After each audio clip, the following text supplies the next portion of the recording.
할렐루야. 하나님의 크신 사랑이 이 새벽에 우리 가운데 가득한 줄 믿습니다. 오늘 우리는 출애굽기 27장 1절로 21절의 본문을 통하여 예수님만이 구원의 문입니다 라는 제목으로 하나님의 말씀을 함께 나누도록 하겠습니다.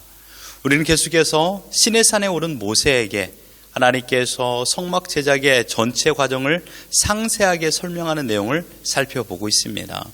오늘 본문은 놋 제단과 성막의 뜰 그리고 등불 관리에 관하여 말씀하신 내용입니다. 첫째는 1절로 8절의 놋 제단과 여러 가지 기물에 관한 양식입니다. 놋 제단은 성막의 유일한 출입구의 휘장을 열고 들어오면 제일 먼저 보이는 제단입니다. 용도는 제물을 태워서 죽이는 곳입니다. 1절에 보면 너는 조각목으로 길이가 5규빗, 너비가 5규빗의 제단을 만들되 네모 반듯하게 하며 높이는 3규빗으로 하라고 하였습니다. 성막 안에는 뜰과 성소와 지성소로 나뉘어져 있습니다. 예를 들어 대문과 거실과 안방에 있는 집으로 설명하면 대문을 열고 들어가면 마당이 있죠. 이것이 성막들입니다. 그리고 집 실내 거실이 있는데 이곳이 성소이고 안방이 지성소입니다. 제일 안쪽 지성소에는 진거궤만 있습니다. 그리고 성소, 이곳에는 분향당과 진설병상 그리고 등잔대가 있습니다. 마지막으로 뜰 안에는 야외죠. 이곳에는 물두멍과 번제단이 놓여 있습니다. 오늘 놋 제단은 성막 안에 들어가면 제일 먼저 눈에 보이는 것입니다. 3절에는요. 놋 제단에서 제물을 태울 때 필요한 사용되는 기물에 관한 내용입니다. 제물을 태우고 남는 재를 담는 통과 재 같은 것을 퍼 담는 부삽이고 또한 희생 짐승의 피를 받는 대야와 고기를 찢기 위한 갈고리이며 불을 옮기는 그릇, 불을 옮기기 위한 용도로 만들어진 향로가 있습니다. 여러분, 놋 제단은 무엇입니까? 번제단입니다. 백성들의 죄를 대신할 희생 제물을 잡아 불태워서 하나님께 드릴 때 사용되던 장소였습니다. 성막을 들어서서 제일 먼저 마주하는 놋 제단이 의미하는 것은 무엇일까요? 하나님 앞에 나아갈 자는 먼저 죄 문제를 해결해야 된다는 것입니다. 놋 제단에서 제물을 태워 죽임으로써 죄가 용서를 받습니다. 놋 제단 위에서 희생당한 짐승이 번제를 드려지는 것은 죄에 대한 하나님의 공의로운 심판을 상징합니다. 또한 이 심판을 충족시키는 대속의 죽음을 보여주고 있는 것이죠. 궁극적으로 짐승의 희생 제물을 바치는 놋 제단은 예수 그리스도께서 희생 제물로 바쳐진 십자가를 상징하고 있습니다. 두 번째는 9절로 19절입니다. 성막들과 천에 관한 양식입니다. 9절을 보십시오. 너는 성막의 뜰을 만들지니 남쪽을 향하여 뜰 남쪽의 너비가 100규빗의 세마포 휘장을 쳐서 그 한쪽을 당하게 할지니 12절에 보면 뜰의 옆 곧 서쪽에 너비 50규빗의 포장을 치되 그 기둥이 열이요 받침이 열이며 라고 했습니다. 양옆과 위아래를 말하고 있습니다. 양옆의 길이는 50m입니다. 위아래의 길이는 25m입니다. 직사각형 모양의 성막을 말하고 있습니다. 여기에서 세마포 휘장이라는 것은 일종의 담을 의미합니다. 세마포, 천으로만 세울 수 없지 않습니까? 벽을. 그래서 사이사이에 놋으로 만든 말뚝으로 단단하게 고정시키게 하였습니다. 성막의 세마포 휘장은 세상과 성막을 구분짓는 담이었습니다. 성막을 둘러싼 성막 포장이 가지고 있는 의미는 세 가지로 구분될 수 있습니다. 첫째는 죄인들이 함부로 성소에 침입하여 하나님의 거룩을 훼손하는 것을 방지하는 보호막이었습니다. 두 번째로는요, 이 성막 포장은 영적으로 성도들이 하나님의 보호를 받고 있음을 의미하고 있습니다. 인간은 연약한 존재입니다. 우리도 마찬가지죠. 하나님의 보호와 돌봄이 없이는 단 한순간도 살 수가 없습니다. 우리는 우리의 힘과 지혜로 어제를 또는 지난 과거를 살았다고 생각하지만 만일 하나님께서 세상의 유혹과 환난에 우리를 방치하신다면 우리는 벌써 세상의 죄악의 급류에 떠내려가고 말았을 것입니다. 신명기 1장 31절에 보면 광야에서도 너희가 당하였거니와 사람이 자기의 아들을 안는 것 같이 너희의 하나님 여호와께서 너희가 걸어온 길에서 너희를 안으사 이곳까지 이르게 하셨느니라. 하나님께서 마치 아버지가 아들을 품에 안아주신 같이 우리를 보호하셨다고 말하고 있습니다. 그래서 우리는 하나님의 보호 아래 가장 편안한 삶을 살고 있는 것을 의미하고 있는 것이 바로 성막을 둘러싼 세마포 휘장입니다. 그리고 성막 포장의 세 번째 의미는 신자가 살아가야 될 사명을 말하고 있습니다. 하나님의 보호를 받았습니다. 하나님의 백성이 되었습니다. 그렇다면요, 우리는 세상과 구분되는 구별됨, 즉 거룩한 삶을 살아야 되는 사명입니다.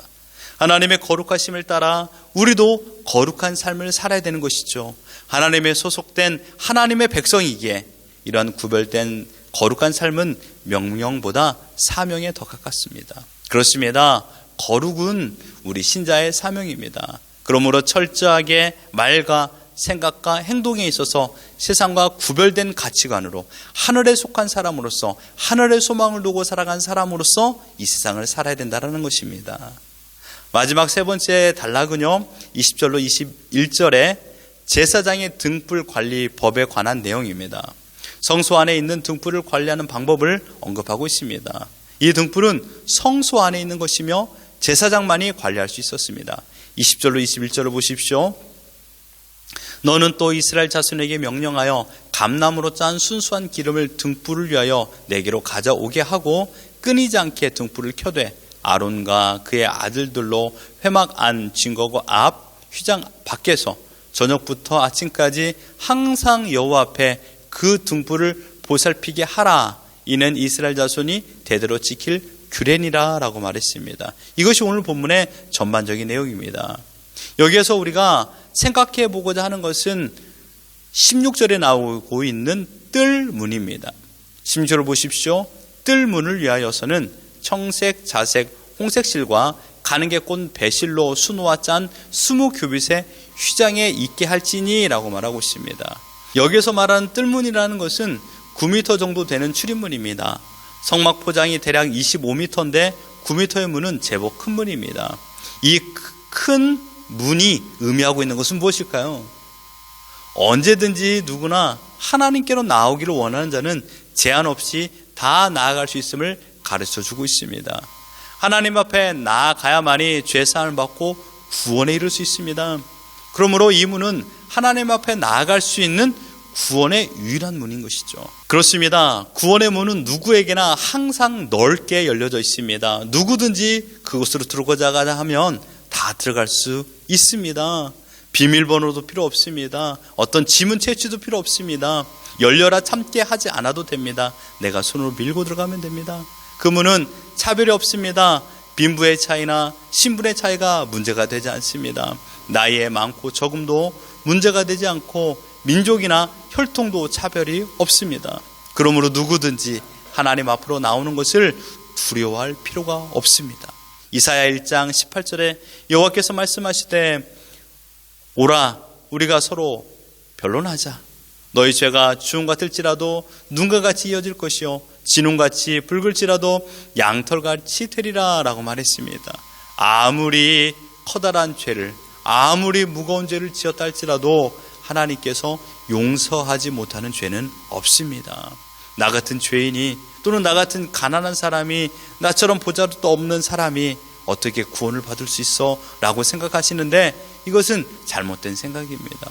구원의 문은 지금도 하나님의 백성을 향하여 활짝 열려 있습니다. 그 문으로 들어오시기만 하면 하나님은 우리의 죄를 사하여 주시고 구원의 은혜를 베풀어 주신 줄 믿으시길 바랍니다. 또 한 가지 의미는 성막을 들어가기 위해서는 오직 한 가지 문, 곧 이 뜰문을 열고 들어가야 한다는 것이죠. 이 뜰문이 아니고서는 성막에 들어갈 수 있는 문은 없습니다. 유일한 문입니다. 이러한 맥락으로 놓고 본다면 성막의 뜰문은 오늘날 신자가 하나님께로 나아갈 수 있는 유일한 길이요 유일한 문이라고 할 수 있는 예수 그리스도를 상징적으로 보여주고 있습니다. 요한복음 10장 9절에 보면 내가 문이니 누구든지 나로 말미암아 들어가면 구원을 받고 또는 들어가며 나오며 꼴을 얻으리라고 말씀하셨습니다. 가끔 신문지상에 보면 자신이 구원자라든지 또는 하나님이 보내신 사도라든지 자신이 성령이라고 말하는 사람들이 있습니다. 그래서 자신이 구원의 길이라고 말한 자들이죠. 성경은 구원에 이르는 문이 오직 예수 그리스도 한 분이라고 말씀하셨습니다. 인간은 구원자가 될 수 없습니다. 인간은 성령님이 될 수도 없고 인간은 하나님이 될 수가 없습니다. 인간은 구원에 이르게 하는 문이 될 수가 없습니다. 이 세상에 다른 어떤 사람도 구원자가 될 수 없다라는 것이죠. 사도행전 4장 12절에 보면 다른 이로서는 구원을 받을 수 없나니 천하 사람 중에 구원을 받을 만한 다른 이름을 우리에게 주신 일이 없음이라 하였더라. 인간은 사랑해야 할 대상이지 믿음의 대상이 아닙니다. 인간은 구원의 문이 될 수 없습니다.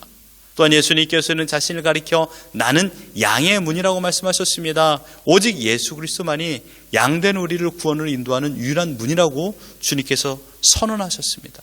요한복음 10장 1절에 내가 진실로 진실로 너에게 이르노니 문을 통하여 양의 우리에 들어가지 아니하고 다른 데로 넘어가는 자는 절도며 강도요라고 했습니다. 예수님이라는 그 문을 통하지 않고 다른 데로 넘어가는 자, 다른 데를 통하여서 하나님께 나가는 자는 절도요 강도라고 말씀하고 있는 것입니다.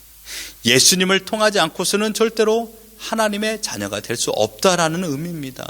성도 여러분, 성막 뜰 문은 넓게 활짝 열려져 있어서 누구든지 그 문을 통하여 성막뜰로 들어갈 수 있습니다. 그러나 성막뜰 문을 이용하지 않고 다른 길을 만들어 들어가는 것은 결코 용납되지 않았습니다. 하나님 앞에 나아가는 길, 곧 천국에 들어가는 유일한 길은 오직 예수 그리스도뿐이 없습니다. 구원에 이르는 다른 문은 없습니다. 이 말을 싫어하는 종교인들이 요즘에 너무나도 많죠. 어떻게 기독교는 자기들만 구원이 있다고 하느냐? 우리 종교에도 구원이 있다. 그것을 인정하라라고 말합니다. 기독교만이 구원의 유일한 길이 아니라 다른 종교에도 구원의 길이 있다라고 주장합니다. 이것을 우리는 종교 다원주의라고 말합니다. 결코 인정할 수 없는 주장입니다. 주님의 말씀을 기억하십시오. 요한복음 14장 6절에 내가 곧 길이요 진리요 생명이니 나로 말미암지 않고는 아버지께로 올 자가 없느니라. 주님은 이 길, 곧 구원의 길, 구원의 문을 완성하기 위하여 십자가에 죽으셨습니다. 구원의 문은 오직 예수 그리스도 한 분이신 줄 믿습니다. 구원의 다른 문은 없습니다. 이 위대한 생명의 진리를 믿을 수 있도록 은혜를 주신 하나님께 감사하십시오. 나의 이성과 지성과 감성으로 믿어진 것이 아닙니다. 내가 노력해서 믿은 것이 아니라 오직 하나님께서 믿음을 선물로 주셔서 믿어진 것입니다. 우리가 살고 있는 이 세상을 하나님의 사랑으로 사랑해야 되지 사랑해 주기 위해서 세상과 타협해서는 안 됩니다. 그들의 소리에 귀 기울여줘서는 안 됩니다. 동의해서는 안 됩니다.